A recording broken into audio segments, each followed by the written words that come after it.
Cześć, tutaj Karol z Kołem się toczy, a to jest ostatni film z europejskich Hawajów, czyli Madery.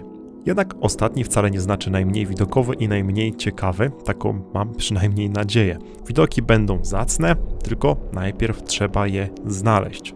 Co czasem nie jest takie łatwe na Maderze, jakby się mogło na pozór wydawać.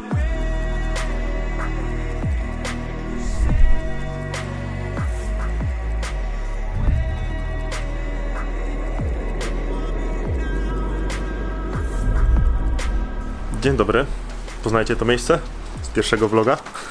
Słuchajcie, żebyście nie myśleli, że tutaj to jest tak kolorowo, że ja cały czas pokazuję jak pogoda, fajne miejsce, jakiś zachodzi i tak dalej. Tak naprawdę tutaj cały czas leje. Bez kitu, przynajmniej podczas mojego wywodu. Ja tylko cyrkuluję, patrzę na prognozę. O dobra, nie leje, jadę tam. No jest to wyspa ciągłe wiosny, jak to mówią, no a na wiosnę pada. Taki jej urok. To już trzeci taki pełny, prawilny odcinek z Madery, a ja tak naprawdę nie pokazałem wam jeszcze najpopularniejszej trasy trekkingowej prowadzącej na najwyższy szczyt Madery.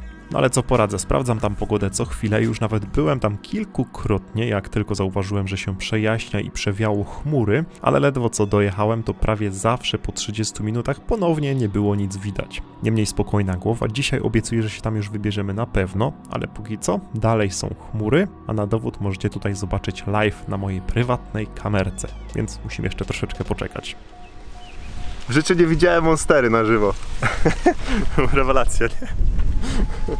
Zanim się wypogodzi w górach, to nieco pokręcimy się jeszcze po innych miejscach. Swoją drogą, po drugim odcinku z Madery, kto nie widział jak coś, to zapraszam, część z was pytała o kolejne ujęcia z drona FPV, wnioskując, że skoro nic mu się nie stało po finalnym lądowaniu w Krowiem Placku, no to powinny się takie kadry pojawić. A no, w sumie prawda, udało się go nawet doczyścić, jednak co z tego, skoro za chwilę znowu postanowił zaprotestować i dokonać swojego żywota już ostatecznie, zaraz nad krawędzią takiego pięknego klifu. I nagle dron stwierdził, że ląduje. Jak jest jakiś fachowiec od dronów, to niech da znać, czemu tak się dzieje. Dlatego jest koniec lotów, bo przy tej glebie urwałem tutaj antenę. Ale mimo wszystko mam nadzieję, że wam się takie loty podobały. Będzie, mam nadzieję, więcej w innych odcinkach, ale już nie z Madery. A tymczasem lecimy dalej. Aha, słuchajcie, jak coś bardzo jeszcze chciałem podziękować za wszystkie ciekawe propozycje nazw dla tego drona. Wasza kreatywność naprawdę zrobiła na mnie ogromne wrażenie i łatwo wybrać nie było, jednak wygrała nazwa Klex. A przekonała mnie do niej argumentacja autora. Tak mnie zjarało, że musiałem sobie kupić krem UV, zapomniałem o takich rzeczach już przez tą kwarantannę, ale w ramach ciekawostki 48 zł po przeliczeniu, wiadomo, w aptece. Jestem troszeczkę w szoku, bo jak byłem na tej kwarantannie covidowej w hotelu i tam poprosiłem, żeby mi kupiono parę takich rzeczy, jakieś tabletki na gardło, syropek, witaminy C, D, podstawowe, nie jakieś takie antybiotyki, takie rzeczy. Wyszło prawie 500 za takie zakupy, za 8 czy 7 produktów. Jestem w szoku, czy to u nas w Polsce jest tak tanio w tych aptekach, czy za granicą jest tak drogo, bo ja zazwyczaj nie kupuję żadnych leków na wyjazdach. Pierwszy raz właściwie i troszeczkę mnie to zdziwiło. W obowiązku czuję się też odpowiedzieć wam na pytania, dlaczego na Maderze nie jeżdżę rowerem, skoro na przykład na innych sąsiednich wyspach jeździliśmy. Po pierwsze, primo, nauczeni doświadczeniem z Azorów, gdzie byliśmy z Martą, jeździliśmy na rowerach. Swoją drogą zapraszam do odcinków z Azorów. No to powiem wam szczerze mówiąc, że ten oceaniczny klimat, te deszcze i tak dalej, które co chwilę tylko przychodzą, odchodzą i to są naprawdę takie ulewy, no to zniechęca troszeczkę. Natomiast drugi powód, i to on tutaj jest, tak mówiąc wprost, bardziej istotny, to dużo mówić nie będę wam ściemniał, ja nie mam kondycji aktualnie. Ja bym tutaj umarł na tych podjazdach. Wyobraźcie sobie, że tutaj 10% to jest taki lightowy podjazd, a regularnie zdarzałem się i po 20, takie naprawdę ściany, że wpychając rower można by się srogo zasapać, a co dopiero wjeżdżając, ale dla rekreacyjnej jazdy to Madera moim zdaniem na rower nie jest w ogóle. Okej, wiem, że już mówiłem, nie będzie lewat, ale w sumie mam jeszcze trochę czasu, więc idę na taką długą Caldeira Verde, do takiego wodospadu właśnie, wysokiego, ładnego, 6,5 km w jedną stronę. Mam nadzieję, że trasa będzie widokowa, a nie przez 6,5 km lasem, ale to się okaże. Kilometr pierwszy, las.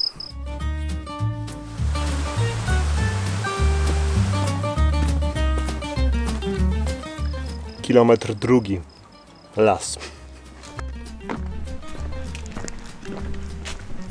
Tak idę i powiem wam, zawsze się śmiałem z ludzi, którzy chodzą po górach na różne trasy trekkingowe i słuchają sobie muzyki czy też innych rzeczy. A powiem wam, że sam sobie puściłem aktualnie audiobooka, bo już no nie mogę z tego lasu, nie? idę, nic się nie dzieje. Ogólnie polecam w ogóle autora Harariego. Kilometr trzeci, jakby to powiedzieć, las, ale jest wodospad w tymże lesie. Jezu, zobaczcie, jakie to jest piękne. Ja, takie miękkie w dotyku. Kilometr czwarty. Piękny las. Oraz tunel. Ale w sumie spoko, i tak nic nie widać, więc przynajmniej sobie przejdę tunelem.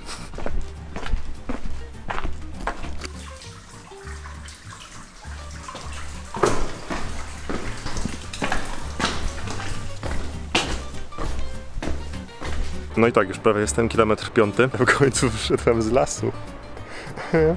No, długo to trwało, ale ładny widoczek. No i tak właśnie prezentuje się w pełnej krasie główny cel tej leśnej wędrówki, wodospad Caldeirao Verde, który znajduje się dokładnie, no gdzie może, między drzewami gdzieś, o właśnie, tu.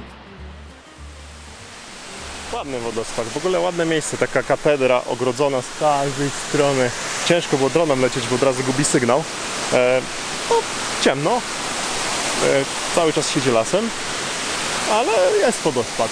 No i tak, chciałem troszeczkę odczarować te lewady, powiem wam szczerze, tym ostatnim wyjściem. Ten jedyny plus jest taki, że Maps mi mówiło, że idzie 3,5 godziny i jest przewyższeń w górę 1000 metrów i naprawdę polecam akurat na Maps mi tutaj nie polegać, jeśli chodzi o przewyższenia i dystans i czas, bo oszukuję strasznie, szedłem 1,5 godziny takim marszem, a przewyższeń nie ma żadnych, bo się idzie cały czas lewadą. No jeśli chodzi o tą trasę, to sobie sami odpowiedzcie. No, ogólnie nie chcę tu być jakimś panem marudą, że mu się lewady nie podobają, no ale idzie się dość dużo ciemnym lasem, widoków brak. Nie wiem, czy by nie wolał posiedzieć na klifach, ale chociaż plus jest taki, że można tu bułkę sobie kupić w budce pod wodospadem. Są też oscypki i takie tam. Nie no, żartuję. Nawet bułki to sobie nie można kupić. Dobra, teraz to ja się czuję jak taki kucharz, który ewidentnie zaserwował niesmaczny obiad i jakoś musi odkupić swoje winy i wkupić się ponownie w łaski jakimś co najmniej wykwintnym deserem. Dlatego obiecuję, maderskiego lasu już nie zobaczycie ani troszeczkę, natomiast niechże tym deserem będzie. No dobra, tymczasem przydałyby się w końcu jakieś fajne widoki, co nie? Także idziemy na małą trasę trekkingową ze szczytu Pico Arriero na Pico Ruvio. Najładniejsza ponoć na całej Maderze. Najładniejsza i zdecydowanie najpopularniejsza, choć mimo to, że najpopularniejsza, i tak wiele osób wymawia nazwę najwyższego szczytu Pico Ruvio źle. W tym także i ja, bo prawdziwa jego nazwa, wymowa to Pico Huivio. Ale z obawy, że mi YouTube ocenzuruje ten film, no to jednak będę się trzymał tej niepoprawnej. Jestem tutaj trzeci raz, tak a propos chmur i zmiennej pogody, i za każdym razem jest inaczej. Raz była totalnie mgła, raz był zachód taki fajny, który już widzieliście w poprzednim odcinku, a teraz pierwszy raz widzę wszystkie pięknie góry. A te zawijające się wokoło wąskiego przysmyku chmury to moje ulubione ujęcie z całej wycieczki. Ogólnie to z chmurami w górach zawsze jest loteria, jednak tutaj na Maderze ta loteria przywdziewa już jakąś naprawdę absurdalną formę. Na szczęście można temu bardzo łatwo zaradzić. Ogólnie jak już będziecie tutaj kiedyś, będziecie chcieli wybrać się w góry, to nie wybierajcie się w ciemno, tylko prognozę no tak nie warto moim zdaniem oglądać, bo to tak się różnie sprawdza. Ocean, więc warunki są bardzo zmienne, ale są kamerki online, więc jak coś bardzo polecam zerkać. Link wam wrzucę też w opisie. Po prostu macie live, chyba 10 miejsc na całej wyspie, w tym Pico Arriero na samej górze, więc jak widzicie chmury, to nawet nie warto się wybierać. Jako że akurat w przypadku tej trasy jest zdecydowanie więcej do pokazania aniżeli mówienia, to może przy akompaniamencie widoków pogadajmy sobie o hajsie. Pytaliście nie raz i nie 10, ile taki wyjazd na Hawaje Europy kosztuje i czemu tak drogo. Ano tanio nie jest, jednak też bez przesady, tak mi się przynajmniej wydaje. Mnie osobiście ten wyjazd kosztował kupę hajsu, był to bezsprzecznie najdroższy wyjazd w życiu, bo blisko 10 000 złotych, ale to głównie dlatego, że jak wiecie z całkiem pierwszego odcinka wylądowałem tutaj na kwarantannie i wszystko co miałem porezerwowane jak noclegi, samochód i lot powrotny przepadło i musiałem zamawiać raz jeszcze. To znaczy, no nie musiałem, ale wtedy nic bym nie zobaczył, a tym samym wy nie mielibyście teraz co oglądać. Dla tych, co pisali mi w komentarzach pod ostatnimi filmami z trekkingów Karol Człowiek Inwersja, to proszę, załatwiłem. Strasznego farta mam. Inwersja tak często się w górach nie zdarza, ja kurczę co idę, czy z Martą, czy sam w jakimś wyjeździe, to zawsze inwersja. Jeszcze co do hajsu, niemniej bez tego typu zdrowotnych przebojów myślę, że taki 2-tygodniowy wyjazd dla 2 osób z przelotem, noclegami i samochodem można tutaj zamknąć w okolicach 4-5 tysięcy złotych. Oczywiście przy założeniu wybrania taniego auta, taniego noclegu takiego do 100 złotych jak mój, no i gotowaniu samemu, bo inaczej będzie ciut drożej. Tymczasem kończmy ten kącik finansowy, bo tam w oddali chujwia widać. W sensie Pico chujwio. Rówio miało być oczywiście. Zapraszam. I robię właśnie timelapse, którego oglądaliście. A tu 2 takie kuraki mi się do plecaka dobierają. No i co, cwaniaczku? Teraz uciekasz, co? Zobaczcie, jakie parcele do wynajęcia. Tylko trochę posprzątać. Tam jeszcze jedna. Z takim widoczkiem. Tylko ruch w sumie turystyczny duży po drodze. Więc w sumie może jakiś potencjał na gofry, rurki, lody. Jestem prawie na górze. Tutaj jest szczyt. Dostało do szczytu pół kilometra. I słuchajcie, jeśli ktoś z was tutaj będzie, można zdobyć czapkę. Kto pierwszy wyśle selfiaka tutaj z tą naklejką i odklei tą naklejkę udowodniając to, dostaje czapkę. Odezwijcie się na stories. Mam nadzieję, że będzie troszeczkę trudniej niż było tam na półwyspie, gdzie już w momencie dzień po dostawałem zdjęcia i już tamta czapka już jest out, ale ta tutaj czeka i liczę, że tutaj będzie troszeczkę trudniej, bo trzeba troszkę kawałek się przejść. To znaczy tam w sumie też trzeba było, ale nie aż tyle. Powiem wam, że od publikacji tego pierwszego prawilnego vloga z Madery dostałem już kilkanaście zdjęć od osób, które wybrały się tam w poszukiwaniu naklejki. No nie spodziewałem się, że tak szybko to będzie szło, ale bardzo mi miło i cieszy mnie fakt, że pomysł wam się spodobał. Oczywiście w miarę możliwości w każdym odcinku będzie można taką czapkę w taki sposób zdobyć, więc jak coś polecam śledzić i nawet jeśli nie będziecie pierwsi, to mam nadzieję, że miejsca wskazane za pomocą naklejki przypadną wam do gustu. Bo jakby nie było, staram się je jednak umieszczać w naprawdę wyjątkowych lokalizacjach, jak chociażby ten piękny szczyt o niezbyt pięknej nazwie.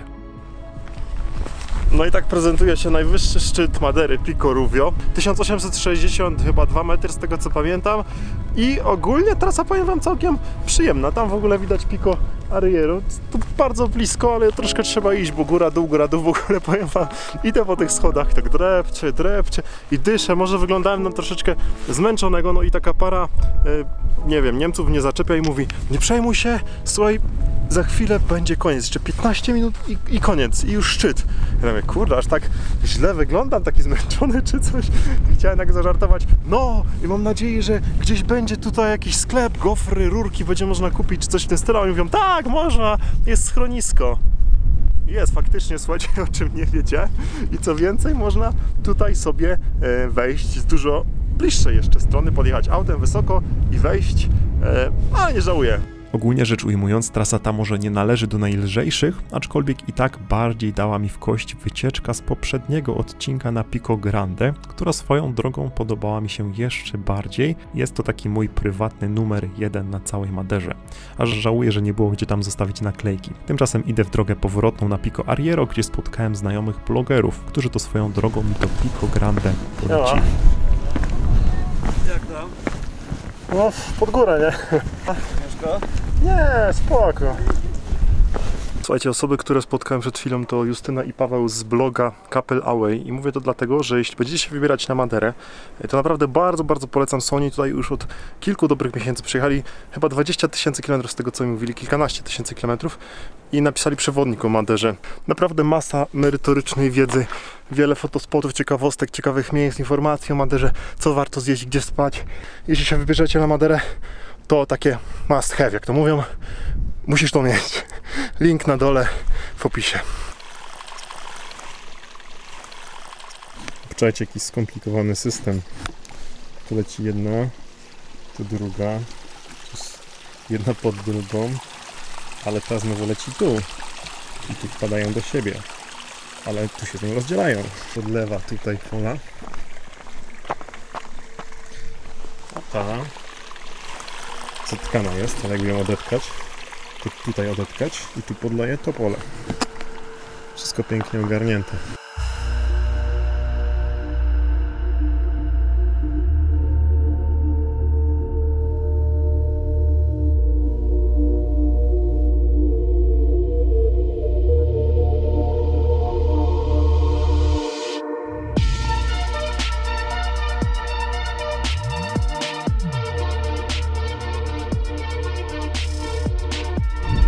No i wychodzi na to, że byliśmy już prawie wszędzie na tej Maderze. Zostało nam tylko właściwie...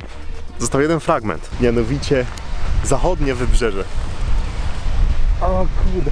Powiem wam tak w tajemnicy, że to miał być mój taki cel główny. Tam lecieć tym dronem FPV i tak... I w dół tak patrzeć w wodospad, ale już nie będę nudny z tym dronem. Zachodnie wybrzeże najbardziej znane jest z tego w sumie każde wybrzeże, bo ma klify. Tutaj zwłaszcza na Maderze każde wybrzeże ma klify, ale to chyba szczególnie, ponieważ bardzo pięknie wygląda o zachodzie słońca, gdyż jest na zachód. Wiem, że się nie spodziewaliście. I to jest właśnie jedno z tych miejsc, które po 100-kroć wybrałbym chętniej niż jakąkolwiek lewadę. 10 minut z parkingu jesteście w takim właśnie miejscu. Nie wiem, jak wygląda sytuacja tutaj w sezonie, ale za każdym razem jak ja tutaj byłem na zachód słońca, to albo siedziałem sam, albo sporadycznie z pojedynczymi osobami. I tych punktów widokowych tego typu jest tutaj naprawdę mnóstwo. Właściwie całe zachodnie wybrzeże to jeden wielki punkt widokowy, a z niektórych miejsc można nawet dostać się na dół klifów.